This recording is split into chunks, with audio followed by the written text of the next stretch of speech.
it does not give us any qualification. The qualification of a director shall be given by the company itself in its articles of association. If you keep quiet and you don't mention the qualification, then any person, as long as the person is 16 years and above, the person is not a mad person, the person is not bankrupt, the person has not been stopped by any court, he can be a director. There is no maximum age. But then we are saying that is not a problem because whoever you are as a director, on the way that the law requires a company to be run, you shall be guided by the company secretary. And it is for that reason we say that the company secretary is a very important officer of the company. This must be a very qualified person as far as law is concerned and as far as accountancy is concerned. This must be an adult, 18 years and above. This person is appointed by the board and shall be removed by the board. All the notices, communication, procedures, including matters of taking debentures, selling shares, writing prospectus, all these are in the hands of the secretary. All public companies must have a company secretary. Private companies may or may not have a company secretary. We have another important officer known as the auditor, and many of you are government auditors. Now, an auditor is a very important person. First and foremost, when we talk about the auditor, as far as the company law is concerned, we do not talk about the internal auditor. We are not talking about an officer like you. No. We are talking about the external auditor. Why? The objective of the Companies Act, the objective of the registrar to have an auditor is to have somebody who will have an independent mind to investigate what that company is doing. That is why we talk about the external auditor. Yes, the company has its internal auditors. Those ones, we have no problem with them. Let them continue with their work. We want an external auditor. Internal auditors are very important officers. The problem is this: chances of self-review, chances of bias, chances of being controlled and manipulated by the board, when we look at the internal auditor, are very high. So the internal auditor may not give the registrar the true state of affairs of the company. He may have been compromised by the board. So we're looking for an outsider, external auditor. Just like the company secretary, an external auditor must be an officer who is highly qualified to the level of a certified public accountant. The Companies Act is telling us we need a person who's to the extent of the qualification of a chartered accountant. A chartered accountant. In this regard, we're saying either you are a CPA Rwanda, a CPA Kenya, an ACCA, or any other accountant qualified by the body in charge of accountancy. Okay. Then the first auditor of the company, the first external auditor of the company, is appointed by the board of directors. When this new company is being formed by these promoters. These promoters give themselves the position of director of finance, executive director, chairman.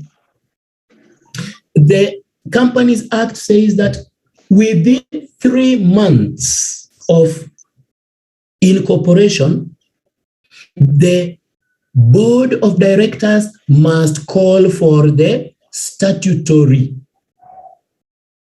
meeting. What is the statutory meeting? The statutory meeting is the first meeting of the company, the first general meeting of the company within the first 3 months. It is in this first meeting that the board of directors will tell the members how they went through forming the company. We are all new. We are all new. I came, I bought shares in the company. You came, you bought shares in the company.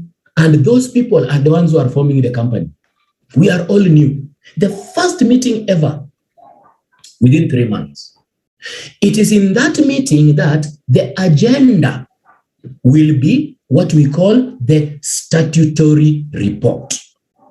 The agenda of the statutory meeting is the statutory report. It is in that meeting that we get to know about pre-incorporation. We get to know about what happened when the promoters were forming the company. How much did they spend on this? How much did they spend on that? What loans did they take, etc., etc. They come and they tell the members, and then the members will either accept and say, okay, this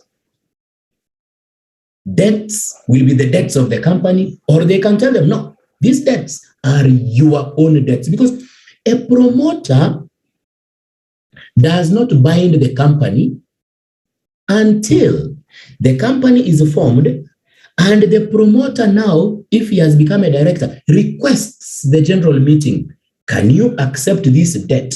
Can you accept this contract?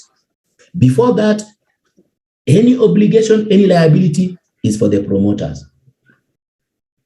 The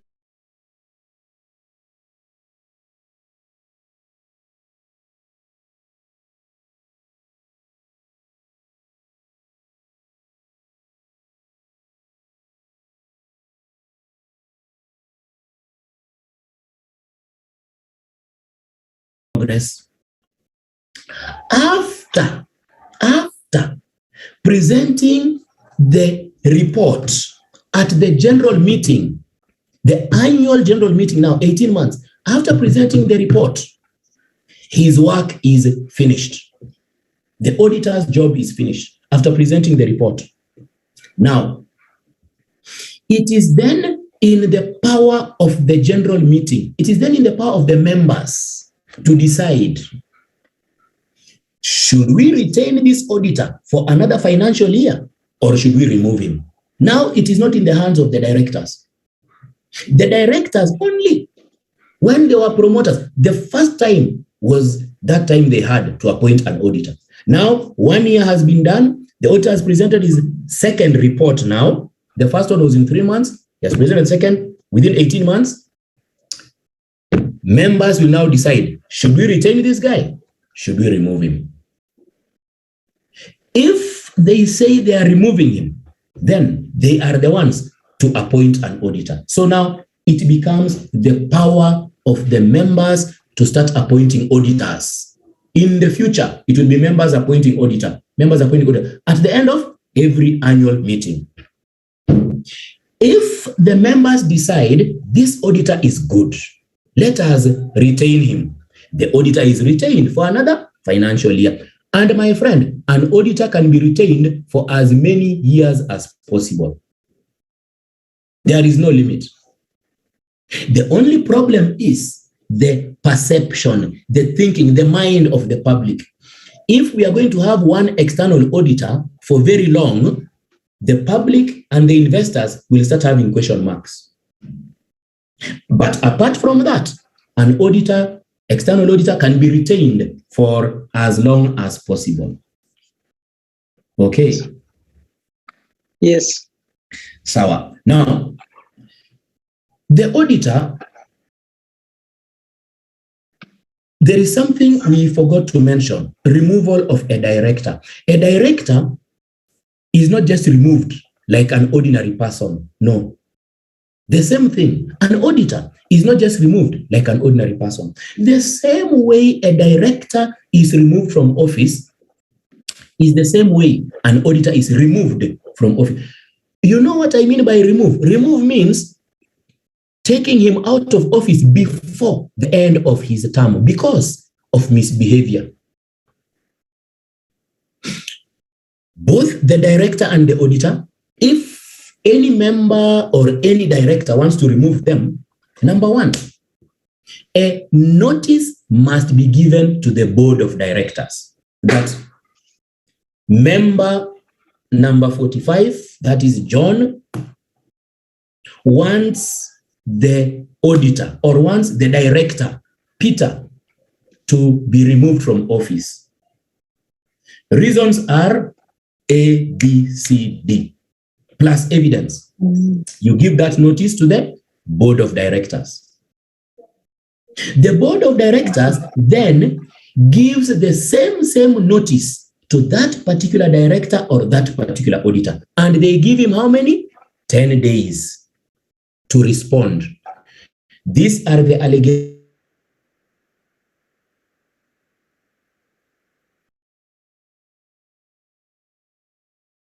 You reply your defense, he's given 10 days to reply defense.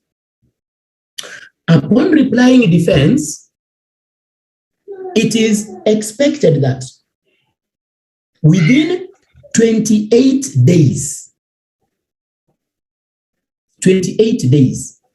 of those 10 days, 10 days are included in that. Within 28 days, the members will be called to a meeting, general meeting, and this auditor or director will now come, having presented his defense in writing, he will now come and be given an opportunity to answer questions physically, to defend himself physically in front of the general meeting. If the general meeting is convinced by him, he continues in office. If they are not convinced by him, he's told, my friend, take a walk, go home, and he goes home. That is the procedure of removing an auditor or a director before the end of their term. Any other way of removing an auditor or a director before the end of the term is null and void, and that auditor or director can go to court and the court will protect them. Okay. Now, the auditor has a very powerful position. This officer has the power to attend any meeting concerning the company, whether it is a board meeting or a general meeting or a meeting with the debenture holders. He has the power. He has the power to visit, to investigate any part of the company's business, including visiting or getting to talk to any person dealing in business with the company.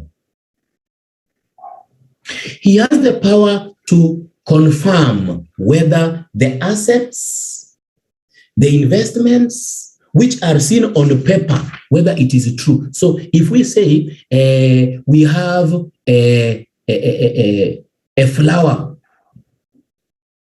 business in Rwamagana, and we are in where? In Rusizi.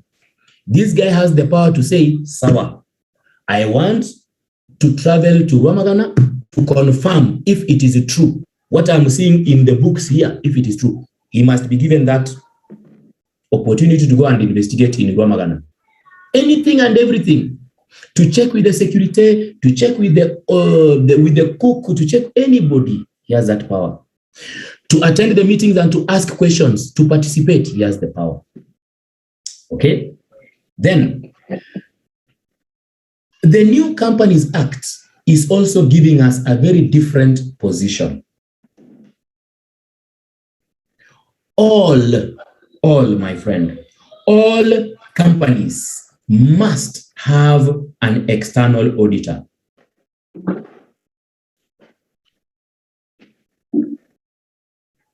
All companies must have an external auditor.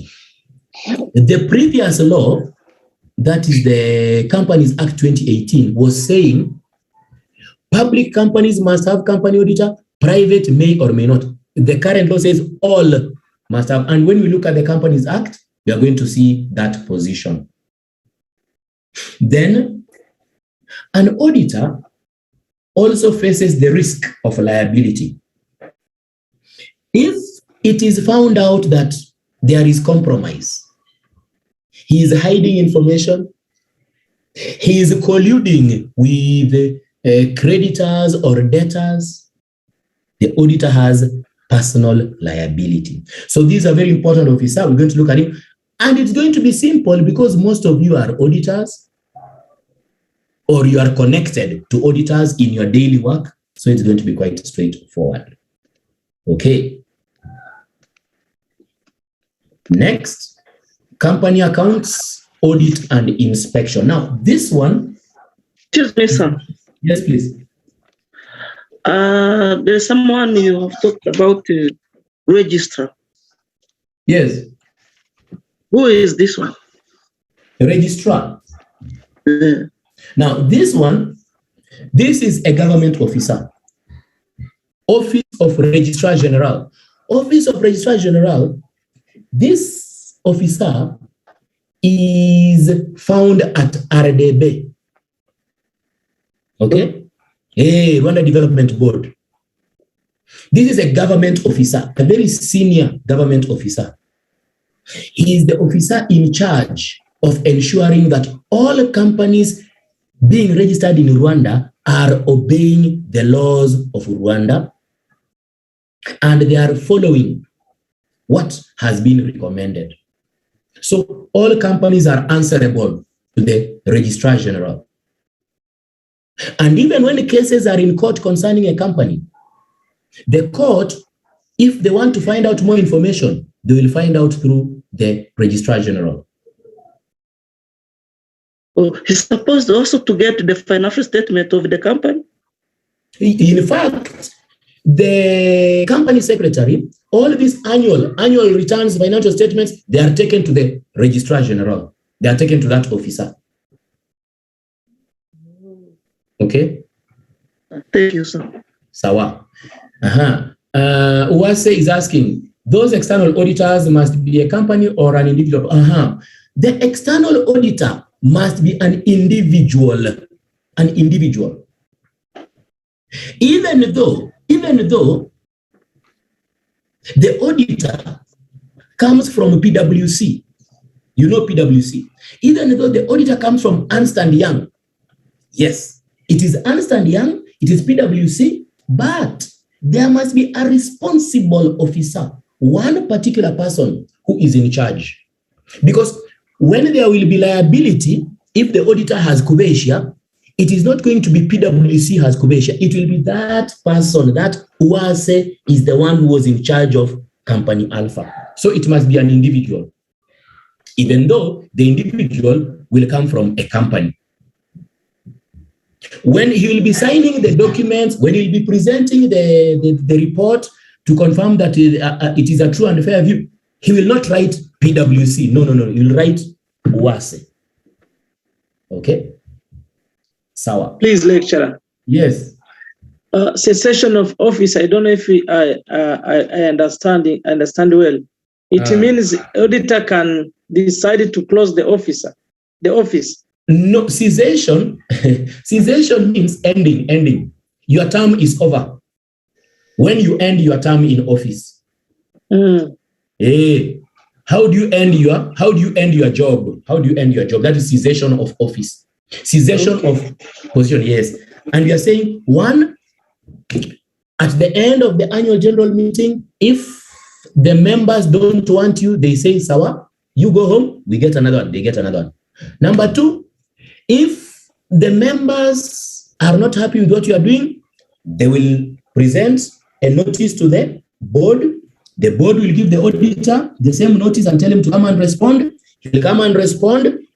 If he is not convincing, he's told to go home. So if they want him to leave the office before his term, they must give him an opportunity to defend himself. Then another way by which there is cessation of office is if he dies while in office, if he becomes insane, if he becomes mad while in office, if he is found guilty of an offense which is against the Companies Act, matters concerning incubation, fraud, again, he ends his term in office. And then the other one is, he can simply retire, he can simply resign. Imagine you are an auditor, external auditor, but you've become very lucky. His Excellency, the President, has seen how good you are, and he says, this guy can do well in government. So His Excellency wants to give you a job in government. My friend, you resign and you say, now, my people, I have to resign. I'm now going to work for government. I cannot work for government and work on this private matter. Or you just want to do your own things, or you are old, you are tired, whatever. You can just end your term through resignation. Okay. The next item I was talking about is Chapter 11, Company Accounts, Audit and Inspection. Now, this area, I would like to tell you well in advance. This area is your area.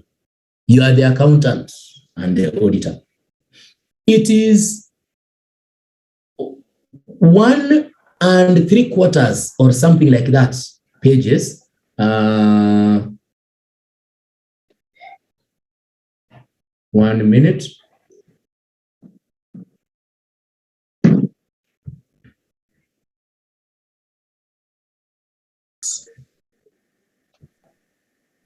It is a very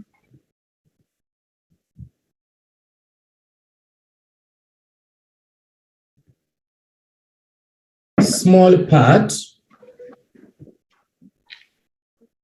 which I know very well you guys will find it very comfortable being accountants and auditors. This is it on the screen. Now this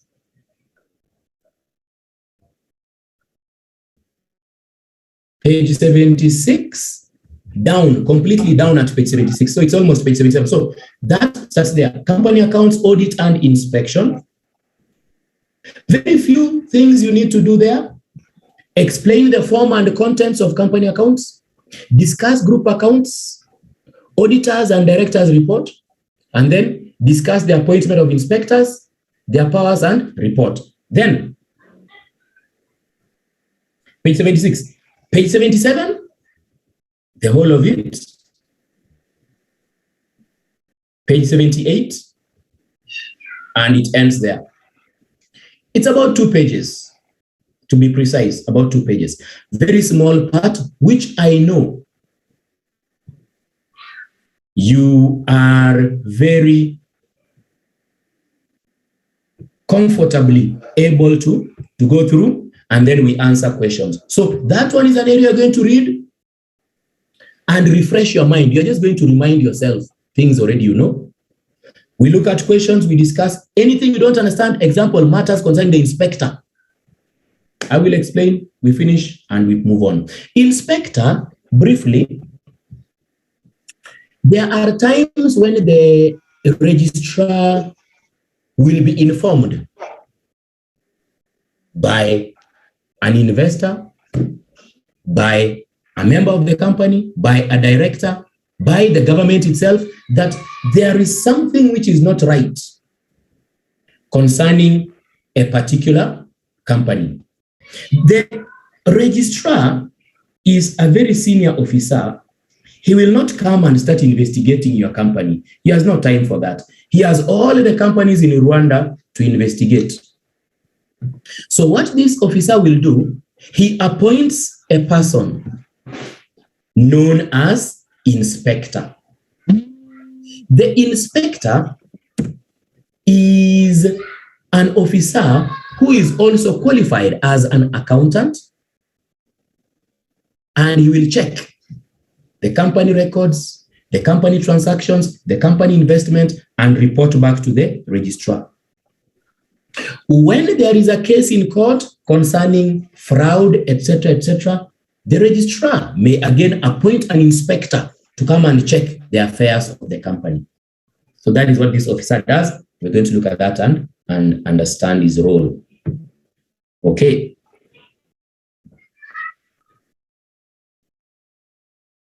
We have looked at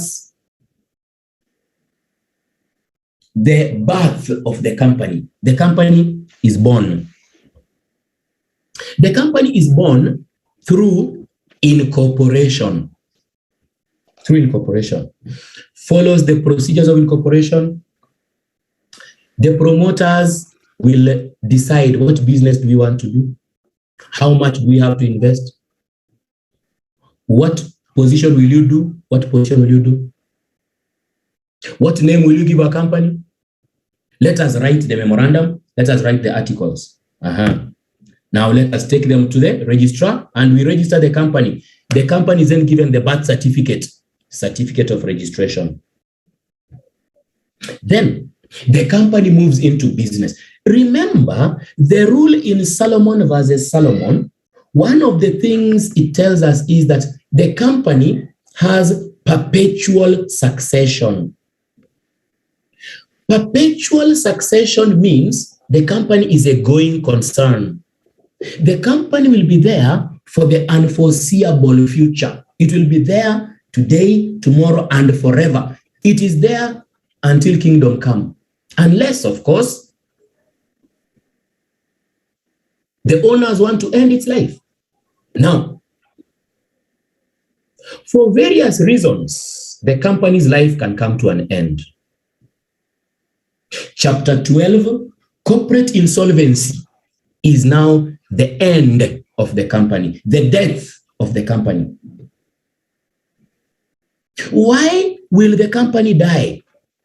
This is where we look at the meaning and the reasons for winding up. Winding up and liquidation, they mean the same thing. Liquidation and winding up, they mean the same thing. Both of them concern insolvency. There are three main modes of winding up.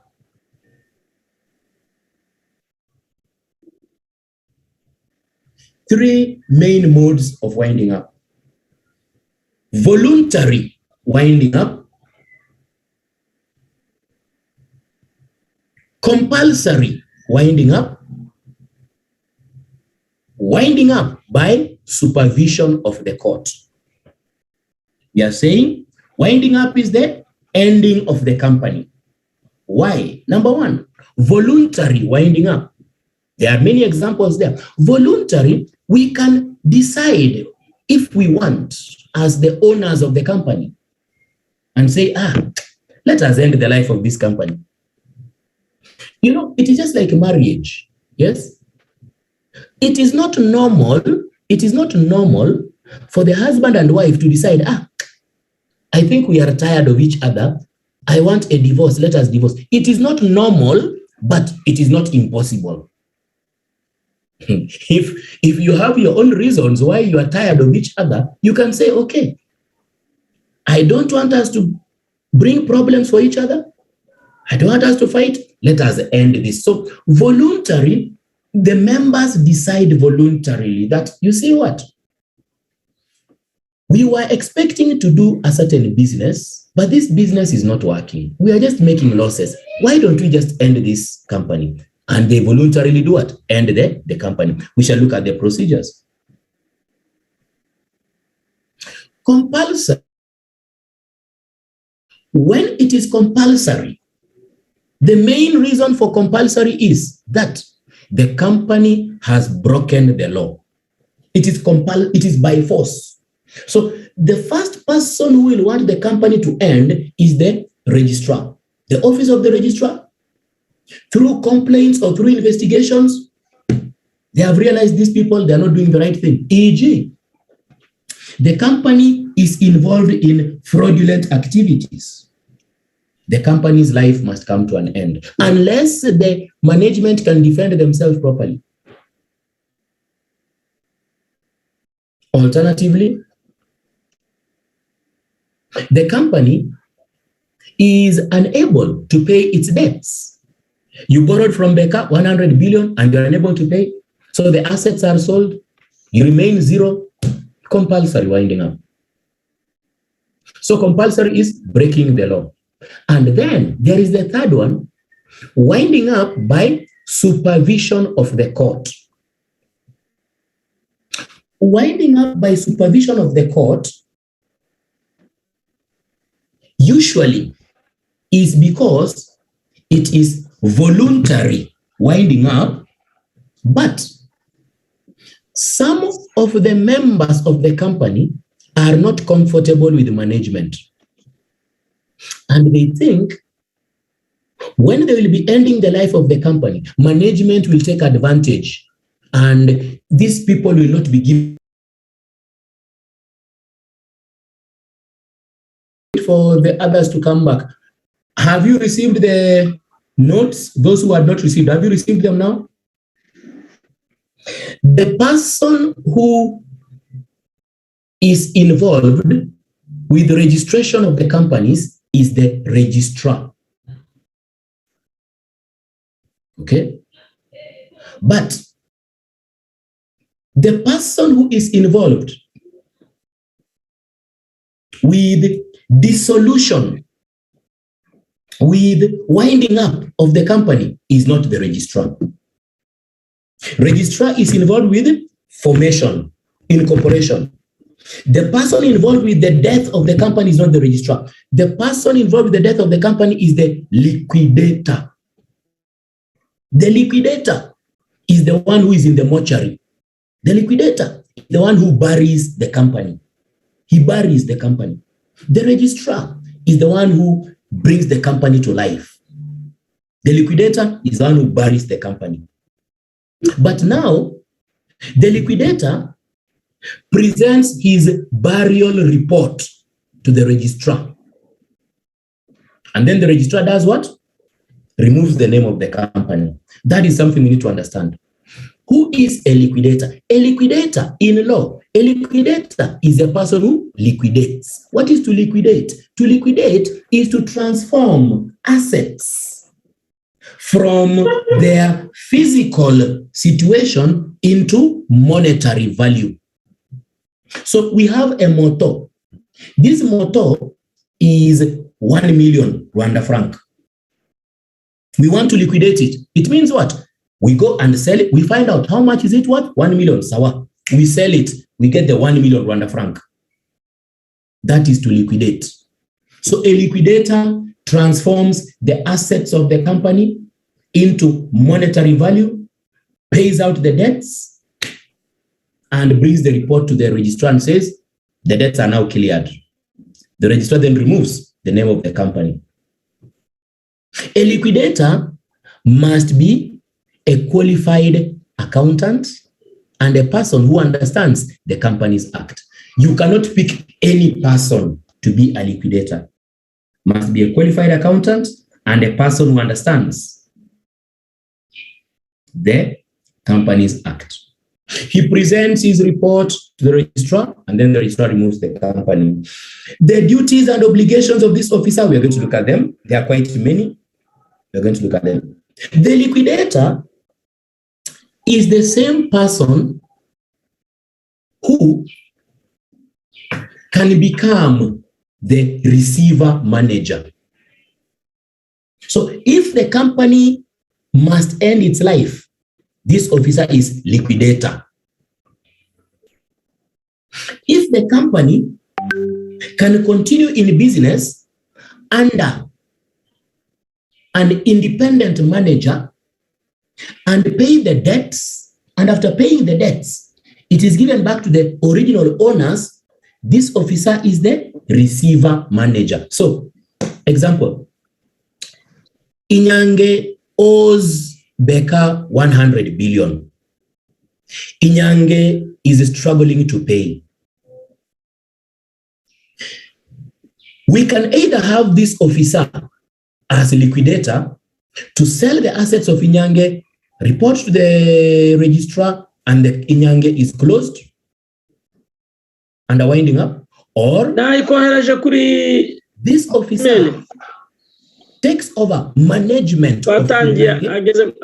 All the managers of Inyange are told, go home and relax. Inyange continues in business, giving us milk and giving us juice and giving us all those products. The revenues collected are used to pay the overheads, pay the employees, pay the debt.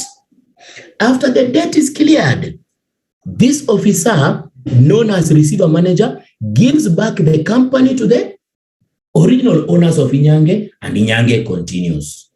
So liquidator can either come in as liquidator or he can come in as receiver manager, depending on the circumstances that the creditor will convince the registrar. If the creditor has Mbabazi, the creditor can tell the registrar, no, I don't want the company to close. I just want the company to be managed by an independent person so that I get the revenues. After that, give back the company to the owner. Receiver manager will be appointed. And that receiver manager is the same liquidator. He just changes his role. So we shall look at corporate insolvency, that is winding up or liquidation, and we'll understand that. Then, you see, life is interesting. People die, and they are buried, and we cry and we tell God, well, you gave us and you've taken them. If we are lucky, there are times when we can take this brother or sister of ours to ICU, and he's given the best medication. We take him to Faisal, given the best medication, and by God's grace, he gets back to his normal self.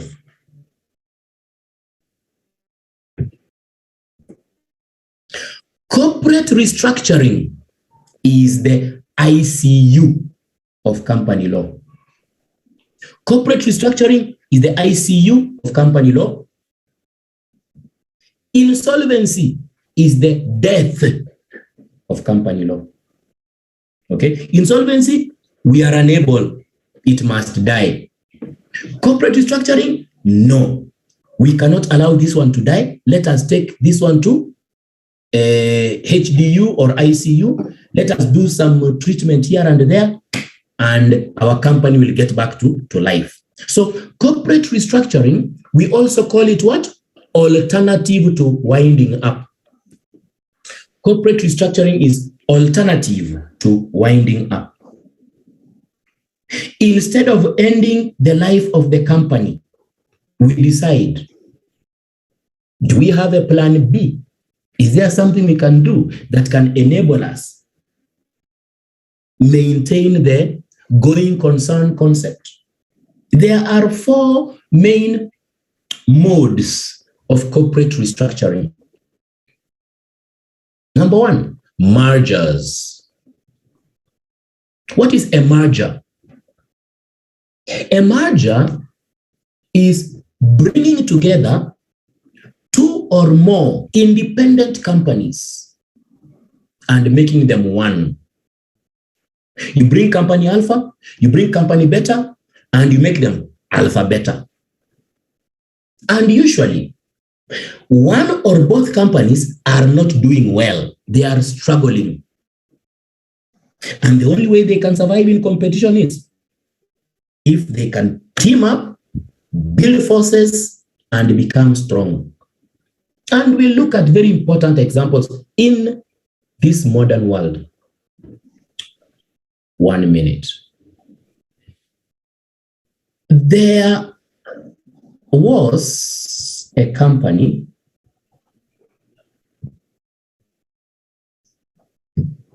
in the 80s, in the 70s and 80s. The companies, electronic companies, which were doing very well in the 70s and 80s, we had Philips, we had Sony, we had Trident, we had Iowa, we had Kenwood, we had Akai from Japan, we had Sanyo, etc. They were doing very well. These were the companies which were running the electronic business. If you are talking about television, if you are talking about a music system, these were the companies. We also had Lesa. We also had Gold Star, etc., etc. Now, some of these companies have disappeared, like Iowa has disappeared. Akai has disappeared. These were Japanese. Kenwood is still there. If you go to the United Kingdom, you'll find Kenwood. Trident has disappeared. Lesa was doing very well, but they realized there was a stiff competition. This one, Lesa. I'm telling you a true story.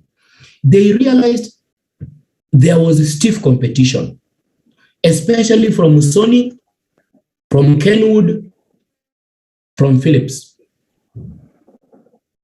Another company which had been doing very well was Gold Star. And they realized competition is very high from Sony, from Philips, from Kenwood. If they would not do something immediately, they were going to die the way Trident died, the way Iowa died, the way Akai also died. So what happened? Lesa and Gold Star decided to enter an agreement. And they said, the only way we can survive in this competition and fight with these giants is to team up. So they entered a relationship through what we call amalgamation proposal. Amalgamation.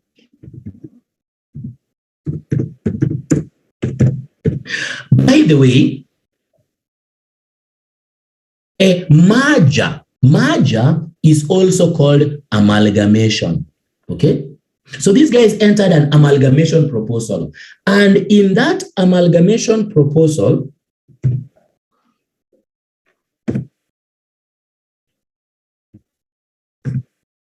they ended up giving us Lesa and Gold Star. My friends, presently, Lesa and Gold Star are doing much better than Kenwood and Philips and so many others.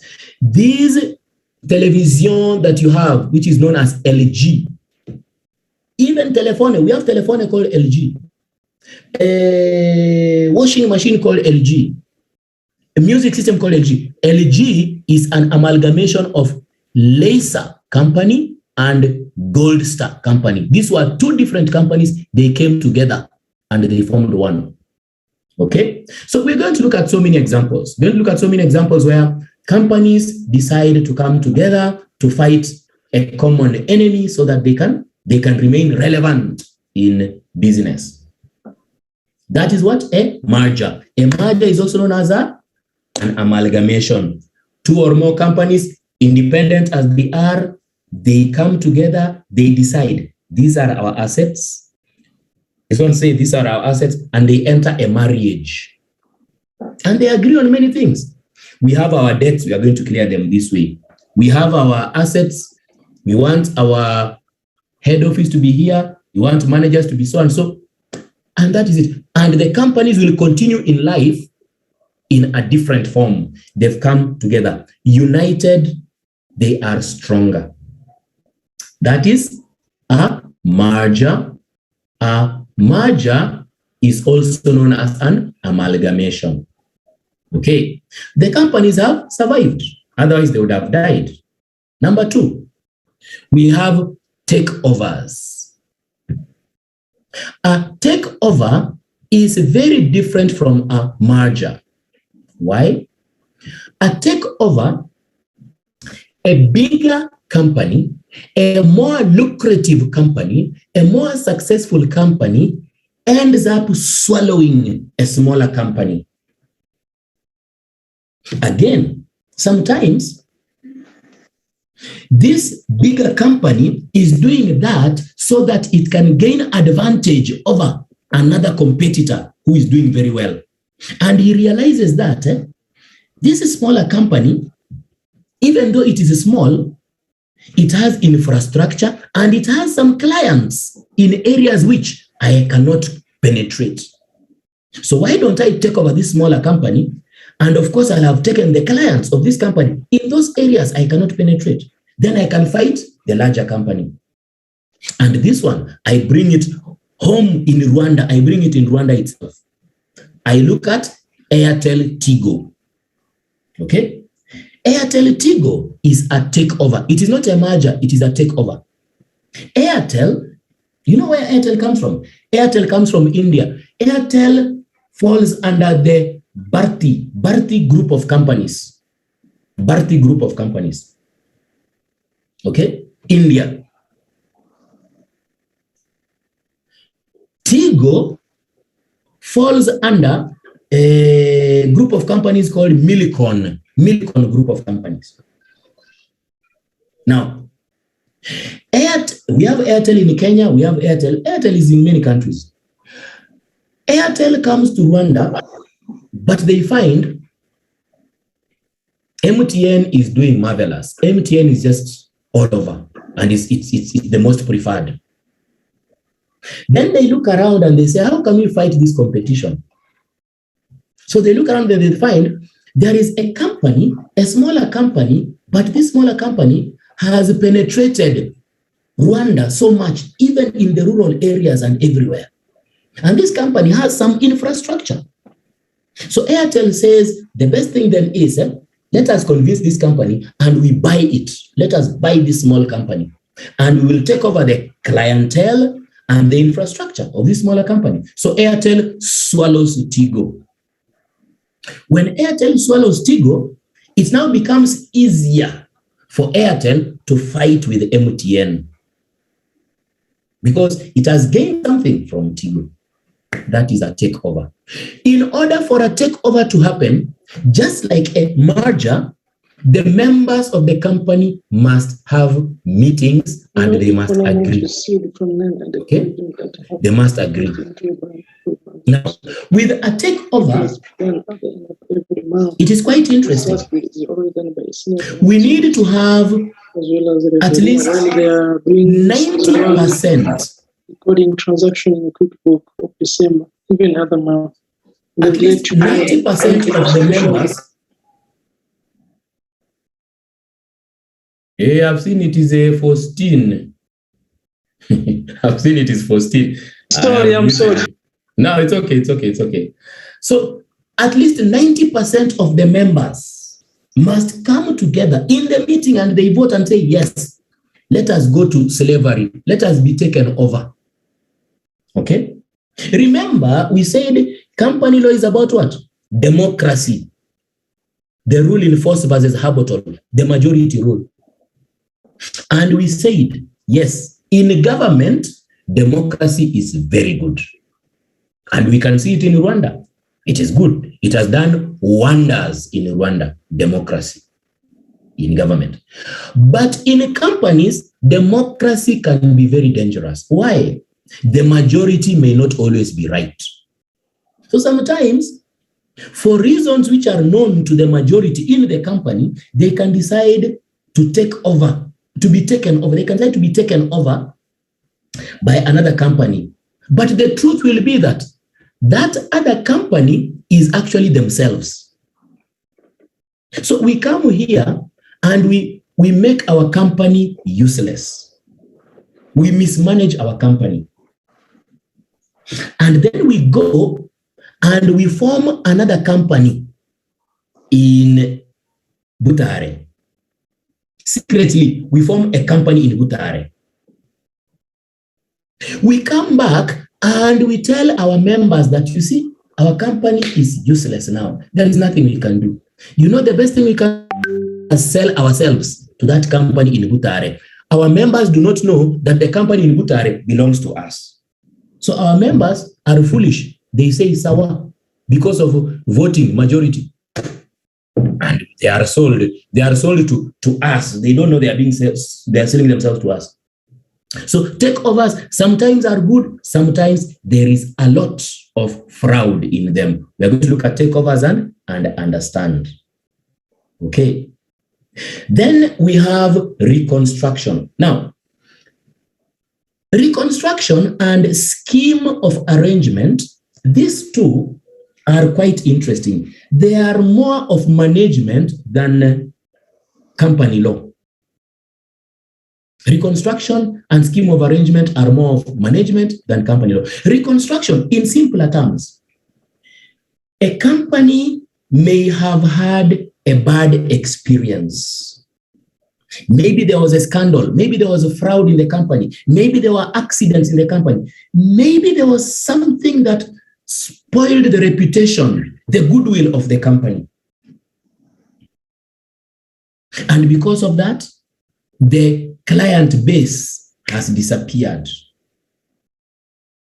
It is possible we can discuss as a company and we say, now, our name as Alpha, whenever investors look at our name, they remind themselves about that bad accident which we had, and people suffered, property was lost, lives were lost. So the name Alpha does not hold the goodwill that we had. Let us change our name. Let us call ourselves better.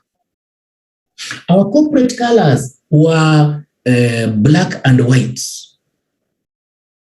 They will remind people of those bad things that happened in our company. Let us change our colors to blue, to yellow, and to green. And so on and so forth.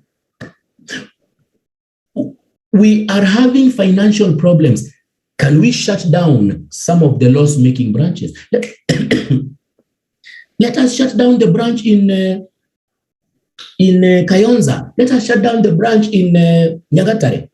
And we remain with these two or these three. All that falls under reconstruction. So we change our strategy. We reduce our branches. You do anything that is going to change your image in the eyes of the investor.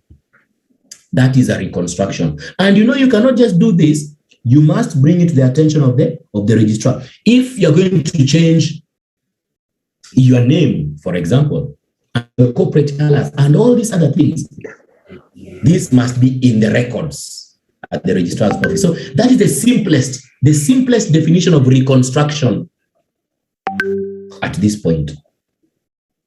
Okay. You find, hey, what is Company Alpha? Company Alpha.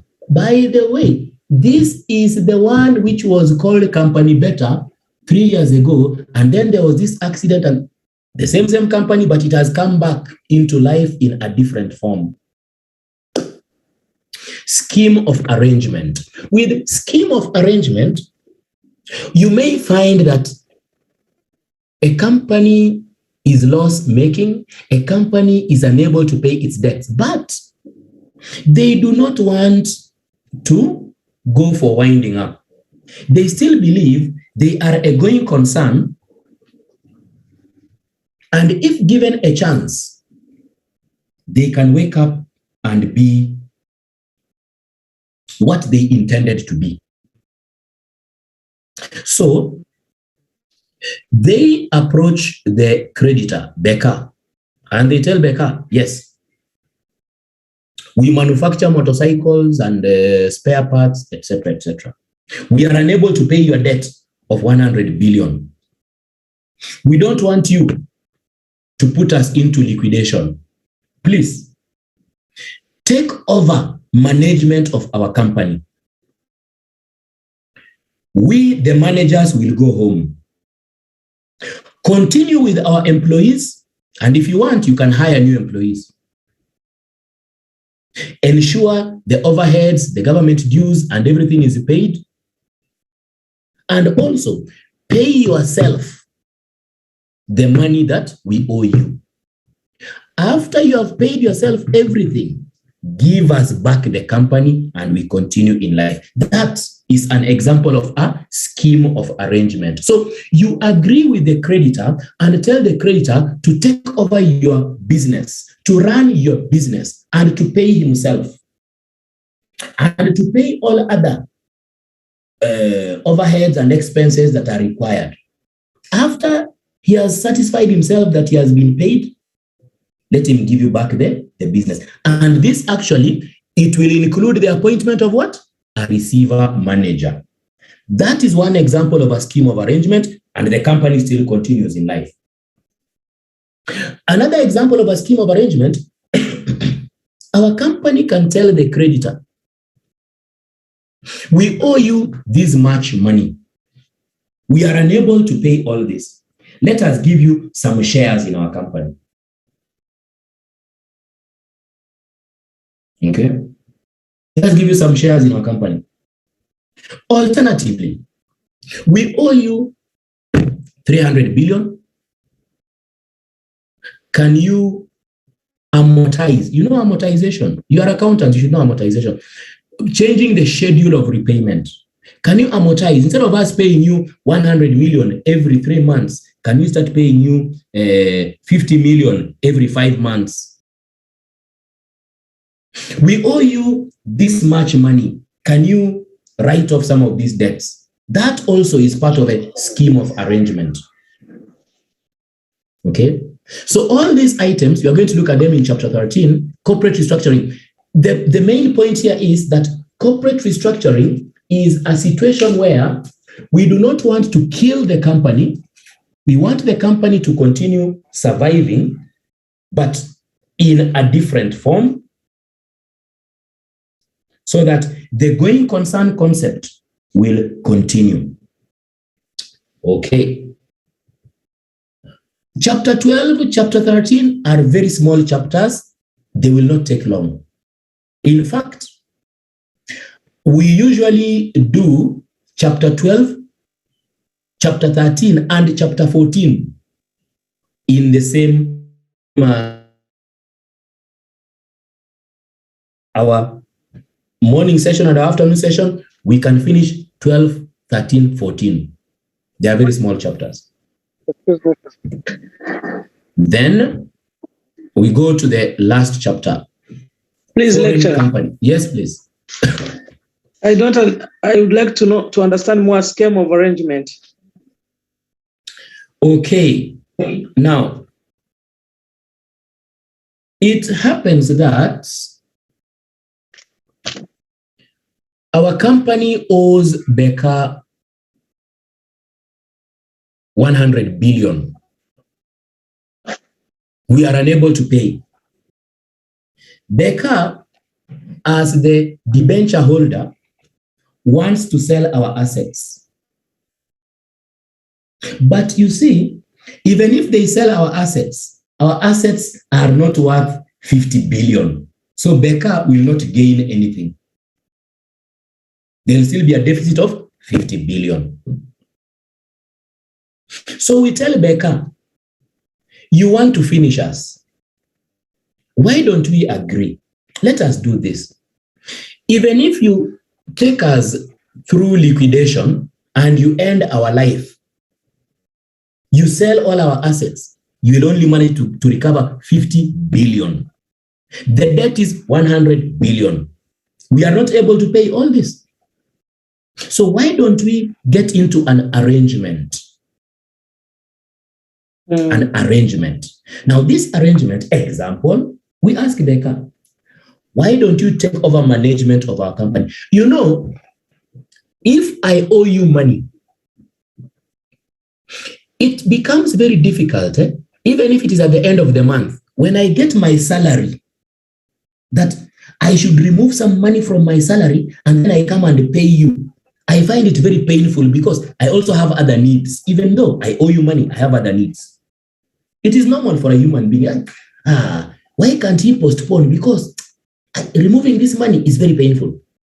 But now, if you are the one who is handling that money, you will not have that pain. You will take the money without fear.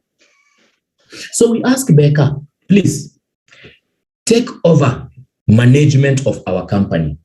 Or Becca itself can suggest. Becca can suggest.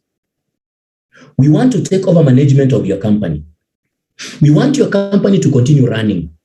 Your employees will continue as employees. We will pay them. We will pay the suppliers.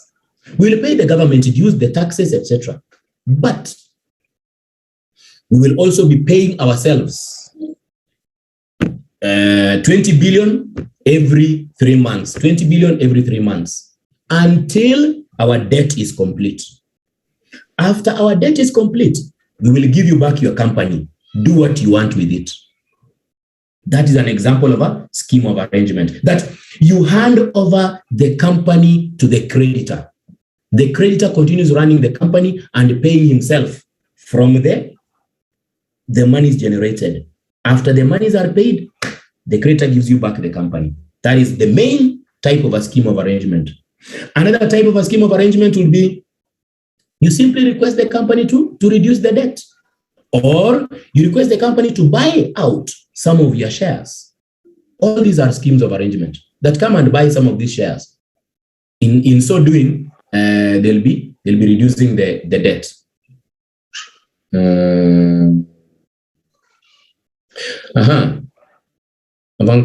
Under which control reconstruction is done to avoid a company dodging liabilities it owes to third parties. One of the ways by which we can stop a company from dodging liabilities owed to third parties is not really reconstruction, not reconstruction. It will be under a scheme of arrangement, because we are talking about a receiver. If we get a receiver, the company will avoid running away from clearing a debt, because the creditor himself will be managing the company.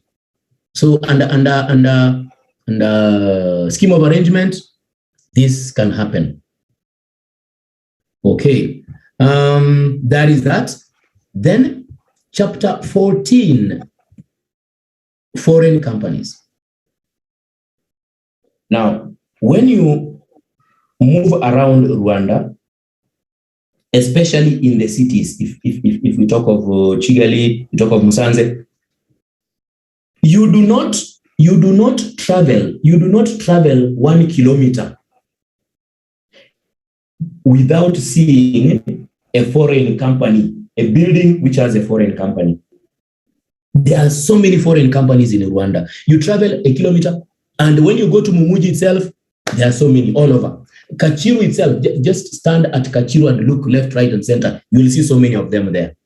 Go to Kigali Heights. There are so many foreign companies there. Now, as a member of the international community, Rwanda welcomes the international community to do business with her. The same way she is welcomed to do business in these other countries. A foreign company is a company which is registered outside Rwanda but doing business in Rwanda. Okay? Foreign company is a company registered outside Rwanda but doing business in Rwanda. Example, KCB, registered in Kenya, doing business in Rwanda. Equity, registered in Kenya, doing business in Rwanda. And so many other, very many companies. Now, number one, when we are talking about foreign companies, this must be a company registered in its own country. So it is not zero. No. It, from the time it is coming here into Rwanda, it should be a company according to the laws of that country. If it is the law of Afghanistan, if it is the law of Egypt, if it's the law of heaven or the law of earth, it must have been registered in that country according to that law.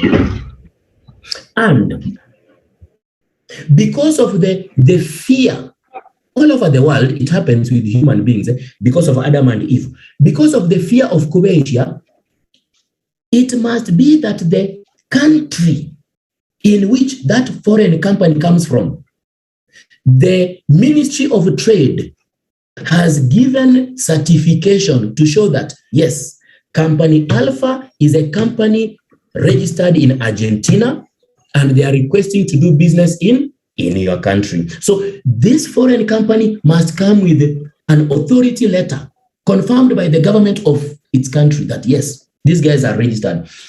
If you don't do that, some funny characters will come from the bush and pretend we are registered in Jupiter or in Mars or in Pluto, and yet it is not true. So the country, the government of that country must give authority to show that, yes, we recognize this company, it is registered in our country.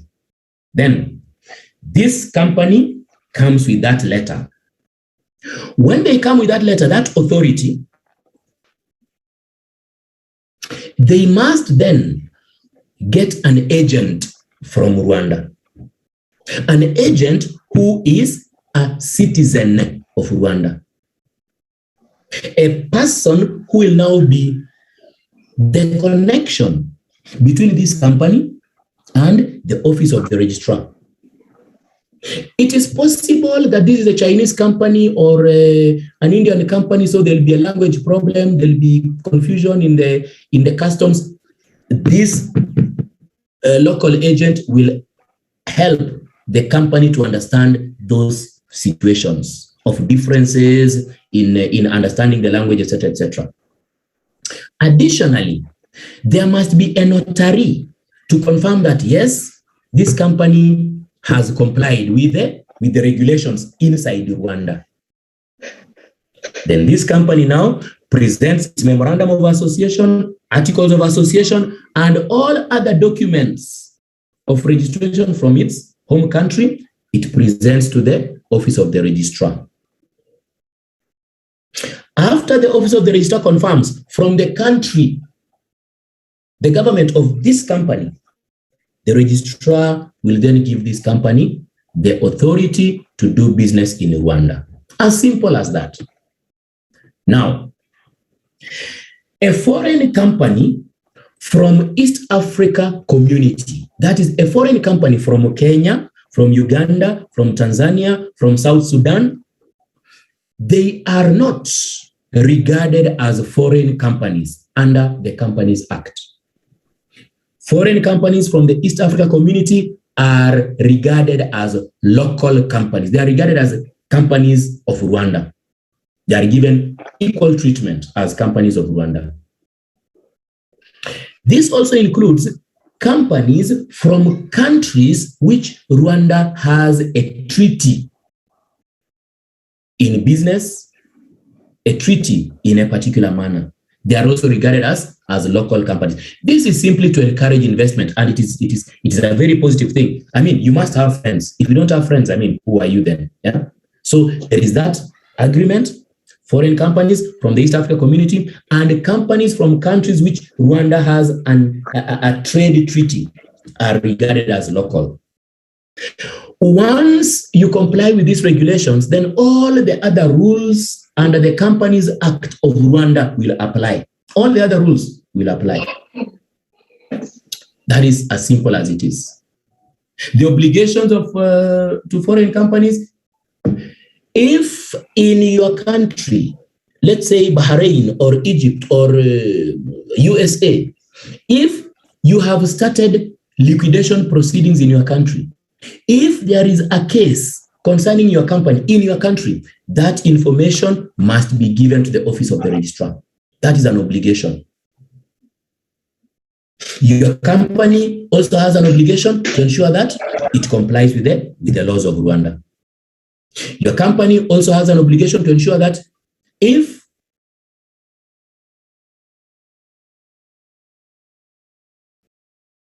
then the company was under statutory management. So anything that happens to your company in your mother country, the notice must be given to the registrar in Rwanda. As simple as that. Then, dormant company. What do we mean by dormant? Dormant means doing nothing. Dormant means just being there.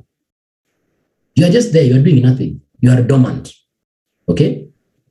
And when you are dormant, you are dangerous because we can see you are there. We might be tempted to do business with you, and yet we do not know. You cannot do anything. A dormant company is defined in the Companies Act as a company which has not undertaken any significant accounting transaction. A dormant company is a company which has not undertaken any significant accounting transaction immediately after incorporation, 1 year. Okay? That after incorporation, 1 year, within 1 year, it has not done any significant accounting transaction, or 1 year after its latest financial report, it has not undertaken any significant accounting transaction. Such a company must be closed. It must go for winding up. That is a dormant company. Your company has been registered, but for 1 year it has done no significant accounting transaction. It is a dormant company. It must be closed. Number 2, it must pay a penalty. It must pay a penalty for being a dormant company. Okay? Whether it is foreign or local. Yes.